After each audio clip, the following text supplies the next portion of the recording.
허락하시고 오늘 또 하나님 말씀 속의 비밀을 우리가 알 수 있는 시간으로 역사하였사오니 하나님 이 시간에 구약 속의 신약을 볼 수 있는 영안이 열리게 하여 주셔서 우리 모두 다 하나님 말씀 안에서 5대 능력의 역사가 나타나게 하시옵소서. 하나님의 종들이 삶 속에 창조적인 능력이 나타나게 하시고 구원의 능력이 나타나게 하시고 치료의 능력이 나타나게 하시고 나아가서 아버지 하나님 변화의 능력이 나타나게 하시고 축복의 능력이 나타나는 하나님의 말씀이 되게 하여 주시옵소서. 예수님 이름으로 간절히 기도하옵나이다. 아멘. 할렐루야. 오늘 읽은 본문 말씀을 통하여서 구약 속에 숨어있는 신약에 대하여서 이 시간에 말씀을 나누도록 하겠습니다. 성경은, 이 성경책은 모든 인류에게 주신 로고스입니다. 로고스라고 해서 모든 인류에게 주신 책이라 이 소리야. 그런데 이 성경책을 내 것으로 받아들이는 로고스가 아닌 레마로 받아들일 때에 이 성경 속에 있는 말씀들이 어떤 말씀이 되느냐? 하나님이 인류에게 주신 그리고 내게 주신 최고의 축복인 걸 알 수가 있습니다. 다른 말로 하면 하나님이 나에게 주신 최고의 선물인 것을 발견하시기 바랍니다. 다 같이 성경책은 하나님이 내게 주신 최고의 선물이다. 로고스가 아닌 내 말로 내게 주신 말씀으로 받아들일 때에 여러분은 하나님이 내게 주신 최고의 선물이 되는 것입니다. 왜 그러느냐 하면은 구약 속에는 신약이 있기 때문입니다. 이 말은 무슨 소리인가 하면은 여러분들이 내게 주신 말씀 로고스가 내 말로 받아들이는 여러분이 되려면은 하나님의 은혜, 예수님의 은혜, 성령님의 은혜를 아는 사람이어야 성경 말씀이 내게 주신 말씀인 걸 알게 됩니다. 하나님의 은혜는 뭐냐? 내 육신을 살게 하기 위하여 천지 만물을 창조해 주신 것입니다. 예수님의 은혜는 무엇이냐? 아니, 천지 만물을 창조하신 것이고, 두 번째는 내 영을 살게 하기 위하여 우리 주 예수님을 보내주신 것이 하나님의 은혜입니다. 그러면 예수님의 은혜는 무엇이냐? 예수님의 은혜는 예수님의 십자가에 못 박혀 돌아가심은 나의 죄를 짊어지시고 죽으셨기 때문에 내가 예수님과 함께 죽어서 죄가 구속함을 받는 길이 열리고 예수 그리스도의 부활하심으로 예수님께서 나에게 생명을 주시고 예수 그리스도께서 말씀이 육신이 되어 이 땅에 오셔서 말씀이 되어 하나님과 나와 예수님과 나와의 언약자가 되시고 또 나가서 이 말씀을 통하여서 우리 삶 속에 놀라운 성령을 보내주셔서 성령을 통하여 성경책을 기록하게 하셨으니 이것이 바로 예수님의 은혜입니다. 그런가 하면 성령님의 은혜는 뭐냐? 성령님의 은혜는 내 영이 거듭나게 하신 것이고 그 거듭난 나의 영이 새로운 피조물이 되어서 완전히 마귀에게서 자유함을 받은 사람으로 바꿔진 것입니다. 다시 말하면 사망의 족보에서 생명의 족보로 아담의 조상에서 예수의 조상으로 나가서 여러분들이 국적이 지옥에서 천국으로 바꿔지는 엄청난 역사를 일으킨 것이 바로 구약 속에 있는 예수님의 은혜입니다. 성령님의 은혜입니다. 또 나가서 하나님의 은혜입니다. 이 은혜를 아는 사람이어야만이 여러분들은 성경이 하나님이 내게 주신 최고의 선물이라는 것을 알게 됩니다. 이게 성경책이 하나님이 내게 주신 최고의 선물. 이것을 여러분들이 알기 위하여 하나님의 은혜, 예수님의 은혜, 성령님의 은혜를 확실하게 여러분들의 마음속에 새김질하기를 주님의 이름으로 간절히 기도합니다. 또 나가서 구약 속에는 신약이 있기 때문입니다. 또 하나님 속에는 예수님이 있기 때문입니다. 예수님과 하나님 속에는 성령님이 계시기 때문입니다. 또 나가서 우리가 알 수 있는 것은 바로 성령님 속에는 권세와 능력, 권능, 두나미스가 있기 때문입니다. 그래서 우리는 이 구약 속에 숨어 있는 신약의 비밀을 알 때에 하나님이 내게 주신 최고의 보물인 것을, 선물인 것을 알게 될 줄로 믿습니다. 성경 속에는 5분의 주인공이 있습니다. 5개의 주인공. 첫째는 어떤 주인공이 계시냐? 바로 이 땅을 섭리하시는 섭리의 주인공이신 예수님이 계시고, 두 번째는 우리를 구원하신 구원의 주인공이신 예수님이 계시고, 세 번째는 우리 속에 와서 능력으로 역사하시는 바로 성령님의 주인공이 계시고, 그 다음에는 성부와 성자와 성령께서 관심을 가진 주인공이 있는데 그게 무엇이냐? 우리 사람들입니다. 그리고 성부와 성자가 성령께서 제일 싫어하고 진멸하고 미워하고 또 완전히 멸망을 시키려고 하는 마지막에 성경 속의 주인공이 있는데 그게 바로 사탄이 마귀인 것을 우리는 알아야 됩니다. 우리가 여기서 중요한 것은 이 성경을 주인을 알아야 됩니다. 성경책의 주인을 알아야 됩니다. 성경책의 주인은 이 성경책을 기록하게 하신 하나님이 주인이십니다. 또 이 성경책의 주인공이 되신 예수님이 주인이십니다. 또 이 성경책을 기록하신 바로 성령님이 바로 주인공이십니다. 이 성경의 저자들은 인간들은 한 40여 명 되는데 그들은 필자에 불과합니다. 성령님께서 직접 그들에게 영감을 주어서 하나님의 말씀을 기록하게 하셨으니 실질적인 저자는 성령님이신 것을 우리는 알아야 될 줄로 믿습니다. 또 나가서 이 성경 속에는 바로 구약은 바로 율법이 기록되어 있고, 또 나가서 약속이 기록되어 있고, 나가서 예언이 계시가 기록되어 있습니다. 그런가 하면 신약은 무엇이 기록되어 있느냐? 사실과 해석이 기록되어 있습니다.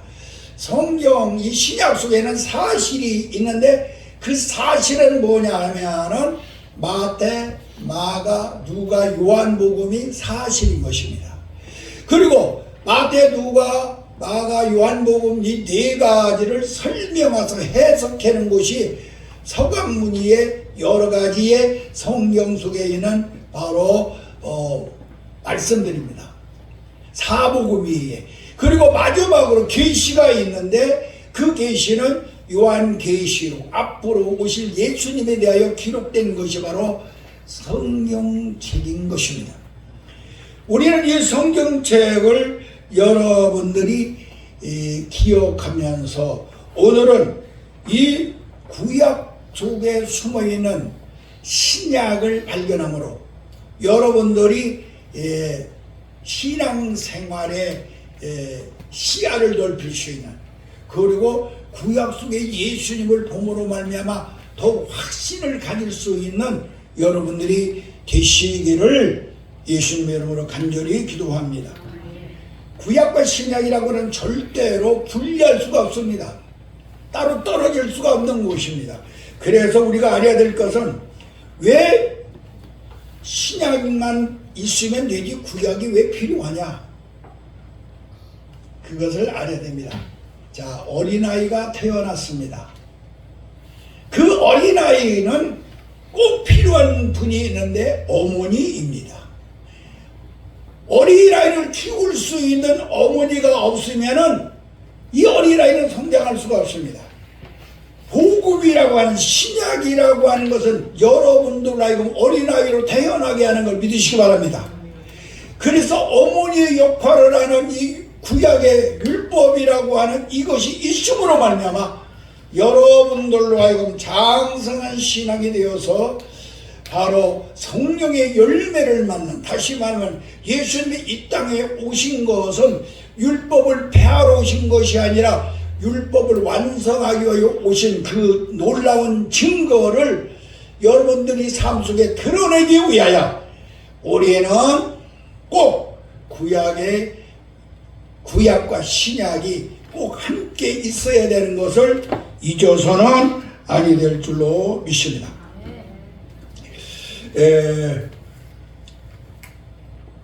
율법이라고 하는 것은 하나로 말하면 거울과 같은 것입니다. 여러분들이 거울 앞에 서면 내 모습을 볼 수가 있습니다. 머리가 헝클어졌다든가, 타이가 잘못 매져 있다든가, 옷을 삐뚤어지게 입었다든가, 내 얼굴에 뭐가 묻었다든가, 이런 것을 보고 여러분들이 잘 정리할 수 있듯이 구약은 여러분들에게 이렇게 거울의 역할을 하여서 신약을 통하여서 그 삶의 열매를 맺게 하는 것이 바로 구약의 복음인 것을 잊어서는 아니 될 줄로 믿습니다. 그래서 그 성령의 열매를 맺게 하시는 걸 우리는 알아야 됩니다. 다시 다른 말로 쉽게 말하면은 구약이라고 하는 거울을 통하여 신약이라고 하는 9가지 열매를 맺음으로 말미암아 하나님의 뜻을 이루기 때문입니다. 하나님의 뜻이 무엇이냐? 하나님의 뜻은 잘 아는 대로 모든 인류가 구원받는 것이 하나님의 뜻입니다. 그런데 구원받는 것이 하나님의 뜻이 아닙니다. 구원받은 사람들이 거룩하게 사는 것이 하나님의 뜻입니다. 거룩하게 사는 것만이 하나님의 뜻이 아닙니다. 거룩하게 사는 사람, 성령의 9가지 열매를 맺고 사는 사람들을 통하여 하나님은 영광을 받으시는 것이 하나님의 뜻입니다. 그러므로 하나님께서는 구약과 신약을 통하여 여러분들이 바로 이렇게 성별되고 성결하여서 하나님 앞에 영광을 돌리는 삶을 살게 하기 위하여 구약이라고 하는 거울과 신약이라고 하는 그 열매를 맺는 방법을, 성결하게 사는 방법을, 성결하게 살 수 있는 여러분이 될 수 있도록 하나님께서 신구약을 주신 것을 우리는 깨달아야 될 줄로 믿습니다.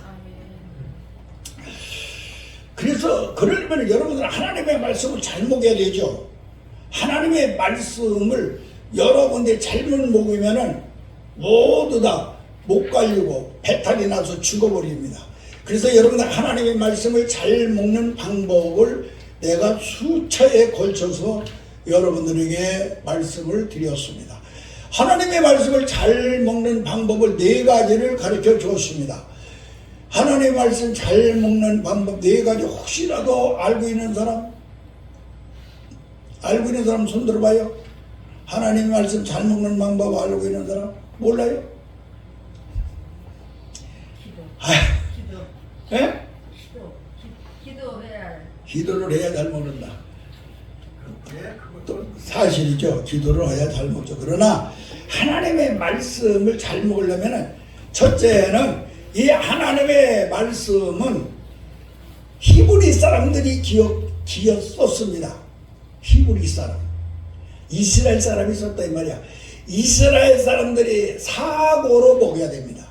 이스라엘 사람들은 성경을 쓸 때에 어떻게로 쓰지 아니하고 왜로 썼습니다.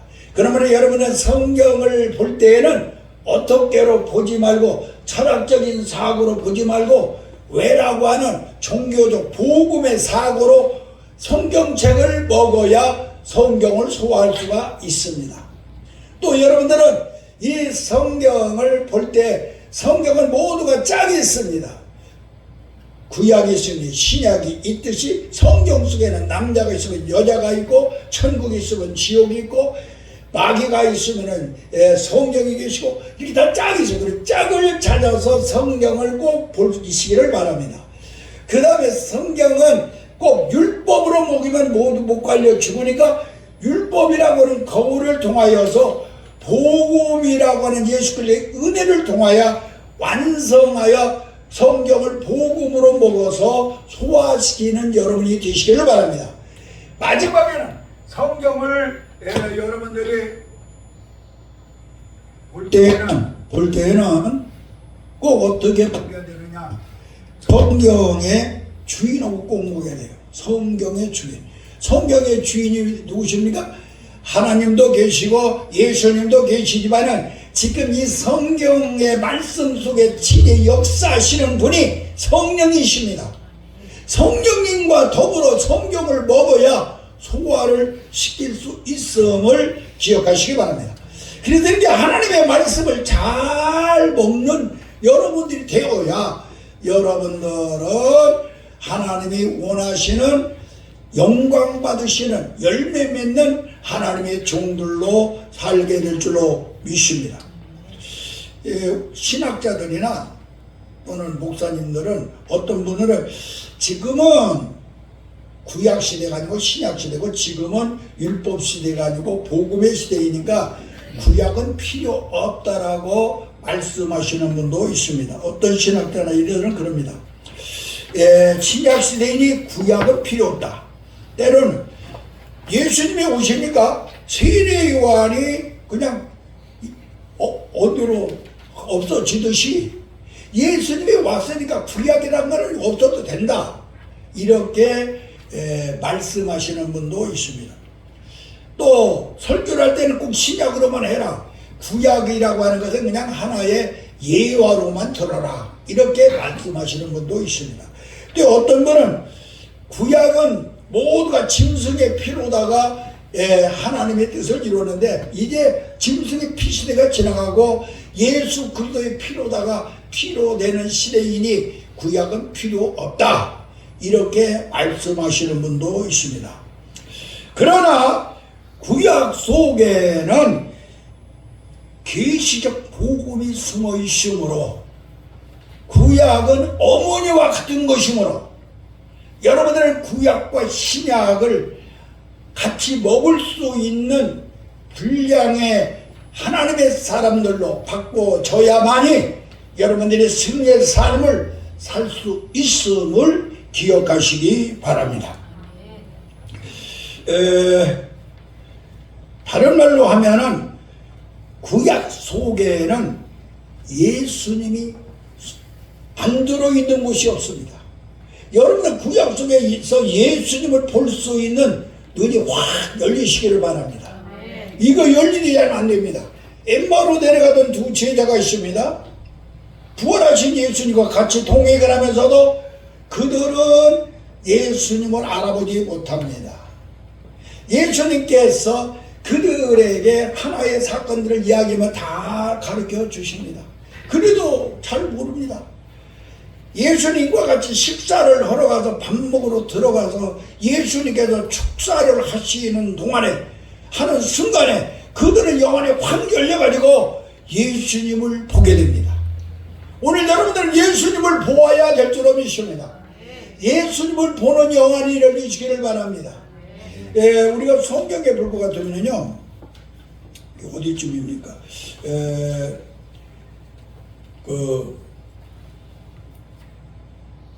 사도행전 8장 35절에서 36절에 보면은 그 에디오피아의 내시가 이사야서를 읽는 청년이 알지 못해 그때에 성령께서 빌립에게 가다 너가 그걸 가르쳐주라고 가르쳐주냐 그때서 알고요. 그래서 그가 바로 세례를 받아서 에디오피아라고 하는 나라가 기독교로 바꿔지잖아요. 오늘 우리가 중요한 것은 여러분들이 성경을 내가 볼 수 있는 영안이 열리려면 성령이 역사하지 않고는 볼 수가 없음을 기억해야 성령으로 늘 충만함을 받아서 성령으로 충만하면은 성령이 다니시는 길인 하나님의 말씀이 보이는 걸 믿으시기 바랍니다. 말씀은 길입니다. 그 길을 타고 다니시는 분은 바로 성령이십니다. 그러면 성령께서 말씀의 길을 타고 다닐 수 있도록 성령의 충만함을 받으면 여러분들의 말씀의 길이 확 열리는 영안이 열릴 줄로 믿습니다. 그래서 우리가 특별히 주의 종으로 부름받은 우리들은 바로 구약 속에 숨어있는 예수님을 볼 수 있는 하나님의 사람들이 되어야 될 줄로 믿습니다. 우리가 구약 속에 하나님, 오늘 여기 본문에 그랬죠. 너희가 성경에 영생이 있는 줄을 생각하고 성경을 상고하니와 이 성경이 곧 내게 대하여 증거한 것이니라. 곧 46절에 보면 너희가 모세를 믿었으면은 또 나를 믿었으리라. 이는 그가 내게 대하여 모세가 기록한 것이 곧 나에 대해서 기록한 것이니라. 이렇게 예수님이 직접 말씀을 하세요. 우리가 그러므로 말이야 모세가 기록한 것들이 모두가 다 나를 위해 기록한 것이니라. 이 구약 속에 있는 모든 것들이 예수님에 대하여 기록한 것이라 이 말씀입니다. 그래서 여러분들 구약 속에 있는 예수님을 볼 줄 아는 신약을 볼 줄 아는 영안이 확 열려야 될 줄로 믿습니다. 모세를 믿었으면 곧 나를 믿었으리라. 이는 그가 내게 대하여 기록한 것이니라. 요한복음 5장 46절이죠. 사도행전 1장 8절에 우리 예수께 너에게 성령이면 너희가 권능을 받고 유대와 사마리아 땅까지 증인이 되리라. 너희가 증인이 되려면 성령을 받고 성령을 받으면 하나님의 말씀이 확 보인다 이 소리야. 그래야 나의 증인이 된다 이 소리야. 우리가 성경 전체가 바로 예수님을 믿으시기 바랍니다. 성경이 66권 전체가 바로 예수님입니다. 여기 종이 있습니다. 종은 어디를 치든지 여기를 쳐도 소리가 납니다.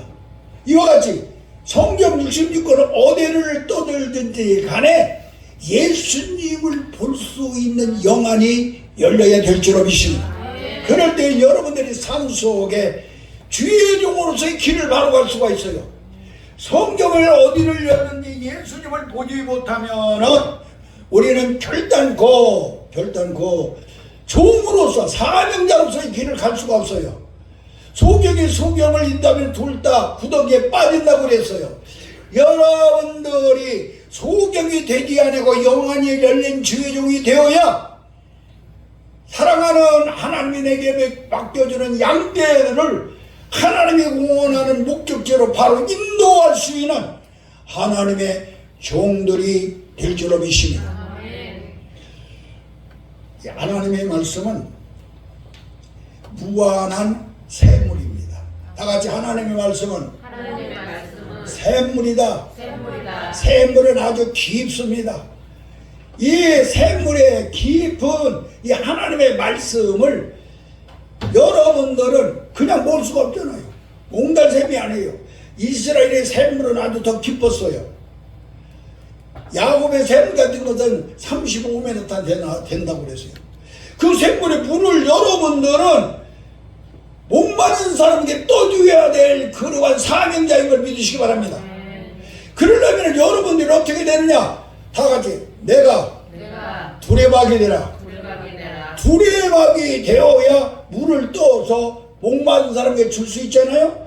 여러분들이 두레박이 되려면은 영안이 확 열려야 될 줄로 믿습니다. 성령을 통하여 영안이 열려서 저 깊에 있는 우물 속에 마르지 않은 그 샘물을 모든 나를 따르고는 백성들에게 먹여서 그들이 죽지 않게 만드는 그런 위대한 종들이 되어야 될 줄로 믿습니다. 그래서 우리는 꼭 여러분들은 성경 속에, 구약 속에 있는 신약, 구약 속에 있는 예수님을 보시기를 바랍니다. 누가복음 9장 30절에 보내면은 구약의 모세와 엘리야, 1500년 전에 죽었던 모세와 700년 전에 죽었던 엘리야와 예수님이 변화하는 산에서 만나는 걸 볼 수가 있습니다. 이것이 바로 구약 속에 예수님이 계신 증거를 우리에게 나타내는 걸 믿습니다. 마가복음 12장 39절이나 누가복음 11장 29절에 보면은 예수님한테 와서 너희가 우리에게 표적을 보여달라고 그러니까 예수님이 딱 말합니다. 내가 너에게 보여줄 표적은 요나 표적밖에 없느니라. 이러면서 그 요나가 3일 동안 큰 고기뱃 속에 들어있다가 사물 위에 나온 예수님 십자가에 죽었다가 부활하신 표적이 바로 내가 너에게 줄 표적이라고 하는 것을 말씀하고 있음을 우리는 기억해야 될 줄로 믿습니다. 마태복음 5장 17절에 보면 예수님은 율법에 대하여서 온전하게 이루기 위하여 폐하러 온 것이 아니라 이루기 위하여 왔다고 그랬고, 이 성경책 66권 속에는, 구약 속에는 특별히 예수님께서 우리에게, 구약 속에 예수님이 우리에게 영적인 5벌의 옷을 입혀주는 사건이 숨어 있음을 우리는 기억해야 될 줄로 믿습니다. 그걸 알아야 됩니다. 바로 아담과 하와가 죄를 졌을 때 우리 하나님께서 양을 잡아가지고 그들에게 무화과 이파리 옷을 벗겨버리고 가죽 옷을 입혀주신 구속의 옷이 바로 예수 그리스도의 옷인 걸 우리는 알아야 됩니다. 또 그런가 하면은 야곱이가 복을 받았는데, 야곱이는 바로 둘째 아들인데 장자의 복을 받기 위해서는 자기가 받을 수가 없습니다. 그러므로 자기 형의 옷을 입고 형의 흉내를 내고 형의 냄새를 받아가지고 아버지 앞에 감으로 아버지가 그에게 장자권의 축복을 주십니다. 여러분들 축복받는 길이 바로 예수님이 아니고는, 예수님의 옷을 입지 않고는 결단코 될 수가 없음을 말해주는 것이죠. 야곱의 아들이 12인데 12 중에서도 특별히 그들을 살리는, 그들의 흉년이들을 죽을 수밖에 없는 그 중에서 살리는 아들이 있었는데 그게 바로 11번째 아들 요셉입니다. 그 요셉이는 왜 그러느냐? 하나님께서 특별히 그를 사랑했습니다. 또 야곱이도 사랑해서 요셉에게는 최고의 옷을 입혀주므로, 이 하나님께서 예수님을 통해 성령을 통해 여러분에게 최고의 옷을 입혀주었다고 하는 것은 여러분들이 알록달록한 9가지 은사의 옷을 입혀준 것을 말하므로 예수 그리스도의 은사의, 성령을 통하여 주신 은사의 옷이 바로 그 속에 있음을, 권능의 옷을 여러분이 입게 되면 우리는 기억해야 될 줄로 믿습니다. 그런가 하면은 엘리야가 엘리야에게 각별의 영감을 요구했지만은 그가 절대로 영감을 받을 수 있는 길이 딱 하나 있었는데, 내가 참으로 어려운 것을 나에게 부탁한다. 그러나 하나님의 나를 어떻게 불러서 올라가게 하는 것을 내가 보면은 혹시라도 각별의 영감을 받을지 모른다. 눈이 빠지도록 보니까 엘리야가 입고 있던 겉옷을 던져버리는 겁니다. 그런데 그 옷을 받아 입는 순간에 각별의 영감을 받은 걸 믿으시기 바랍니다. 바로 이것이 우리 예수 그리스도가 숨어 있는 영적인 구약 속의 역사인 것이며, 신약에 와서 그것을 완성하기 위하여 누가복음 15장에 탕자의 비유를 들으셔서 그 탕자에게 회복의 옷을 입혀준 사건, 이런 모든 것들이 다 무엇이냐? 구약 속에 있는 예수님을 우리에게 보여준 사건인 것을 우리는 알고, 여러분들이 구약 속의 신약을 보는 눈이 활짝 열려서 승리하기를 주님의 이름으로 간절히 기도합니다.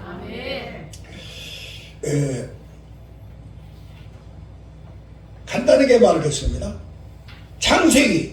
창세기는 무엇이냐? 여자의 후손으로 오신 예수 그리스도입니다. 출애굽기는 뭐냐? 어린 양 대신 예수 그리스도이십니다. 레위기는 뭐냐? 바로 대속의 그리스도로 오신 예수입니다.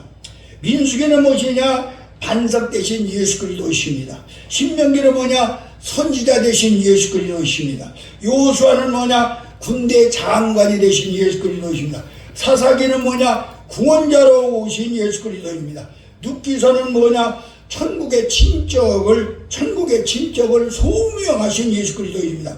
삼위일 상하 역사 상하 역대 상하는 뭐냐? 약속의 왕으로 오신 예수 그리스도를 말하는 것입니다. 사울왕이나 다윗왕이나 솔로몬이나 시스야나 여호사밧왕 이런 사람들, 또 그 다음에 느헤미야는 뭐냐? 국가 재건으로 오신 예수 그리스도시고, 에스더는 변호사로 오신 예수 그리스도시고, 욥기서는 승리자로 갑절의 축복을 받게 하신 예수 그리스도시고, 시편은 나의 주 되신 예수 그리스도입니다. 창조의 주가 되시고 구속의 주가 되시고 심판의 주가 되시는 그 주 되신 예수 그리스도를 시편을 통하여 우리에게 말씀하셨으며, 잠언서는 세상의 모든 모범의 표상이 되신 예수 그리스도시고, 전도서는 무엇이냐? 생명이 되신 예수 그리스도시고, 아가서는 뭐냐? 사랑의 주 되시는 예수 그리스도시고, 선지서는 무엇이냐? 모두가 예수 그리스도가 이 땅에 평화를 주시기 위하여 화목의 주로 오신 예수 그리스도를 우리에게 증거하고 있습니다. 또 나가서 신약에 와서 보면 마태는 왕으로 오신 예수님, 마가는 종으로 오신 예수님, 누가는 사람의 아들로 오신 인자로 오신 예수님, 요한복음은 하나님의 아들로 오신 예수님이며, 사도행전은 부활하신 예수 그리스도의 성령으로 오신 예수 그리스도를 말하는 것이며, 나머지 서신들은 무엇이냐? 성령의 사역을 기록하는 것들이고, 계시록은 앞으로 오실 예수님을 말하는 것을 우리는 알아야 될 줄임입니다. 다시 쉽게 말하면 구약은 오실 예수님을 말씀하셨고, 신약은 오셨던 예수님을 기록한 것이고, 계시록은 다시 오실 예수님을 기록하신 것을 여러분들이 확실하게 알아가지고 그리스도의 복음을 올바로 증거하는 하나님의 종들이 되시기를 주님의 이름으로 간절히 축원합니다. 우리에게 성경에 보면 7절기가 나와요. 7절기는 이 7절기도 6월절은 그리스도의 그 죽음, 그리스도의 죽음을 말하는 것이고, 무교절은 그리스도의 침묵, 교제, 화목을 말하는 것이고, 초실절은 그리스도의 부활을 말하는 것이고, 칠칠절은 그리스도의 성령의 임재함을 말하는 것이고, 납발절은 그리스도가 성도를 부름을 말하는 것이고, 속죄절은 그리스도가 우리의 죄를 사죄한 것을 말하는 것이고, 초막절은 그리스도께서 심판의 주로 이 땅에 오셔서 수학을 추수를 하는 성도의 추수를 말하는 것입니다. 이와 같이 우리는 성경 속에, 구약 속에도 모두가 예수님이 있음을 보는 영안이 열려야 될 줄로 믿습니다. 쉽게 말해서 노아의 방주는 구원의 예수님을 말하는 것이고, 야곱의 사대는 중보 되시는 예수님을 말하는 것이고, 반석 대신 예수 그리스도는 생명의 주가 되시는 분, 돌판의 십계명은 우리에게 주신 예수 그리스도를 말하는 것이고, 높뱀도 구원자 되신 예수님을 말하는 것이고, 법궤는 성전 되신 예수님을 말하는 것이고, 또 나아가서 이상양은 바로 창세기의 이상양은 바로 우리의 희생 되신 예수님을 말하는 것이고, 그물 대신 예수님이 되어 153마리의 고기를 잡아서 바로 주님이 사명자로서 네가 나를 사랑하느냐 사랑하냐면 요한복음 20장에 물으시면서 하신 그것들이 모두 다 그 속에 숨어 있으며 성령의 휘약을 가르치는 하나님과 우리 사이에 화목되신 예수 그리스도를 상징하는 것을 우리는 기억해야 됩니다. 그러므로 우리는 이 성경 속에 숨어있는 구약과 신약이 절대로 분리할 수 없음을 기억해야 여러분의 영안이 성령을 통해 환해져가지고 구약 속의 성경 신약을 볼 수 있는 사랑하는 우리 동역자들이 되시기를 예수님의 이름으로 간절히 축원합니다. 열심히 기도하여 성령 충만함을 받아가지고 저 깊이 숨어있는 성경 속의 생수를 들어 올려서 성도에게 먹일 수 있는 두레박의 사명을 감당하는 하나님의 종들이 되기를 예수님의 이름으로 간절히 축원합니다. 은총의 아버지 하나님 감사합니다. 오늘 시간에 구약 속의 신약을 우리가 생각하며 하나님의 말씀으로 충만한 저희들이 되기 위하여 말씀 속에 숨어있는 예수님을 보기 위하여 성령으로 충만함을 받아야 되는 걸 알았습니다. 성령이 충만하면 아버지 성령의 가난 길 말씀이 우리에게 속속들이 다 나타나는 걸 깨닫는 줄 알았사오니 성령 충만으로 말씀 충만함을 받아 하나님의 두 손을 가져 믿음과 순종으로 승리하는 하나님의 종들이 되게 하여 주시옵소서. 예수님 이름으로 간절히 기도하옵나이다. 아멘.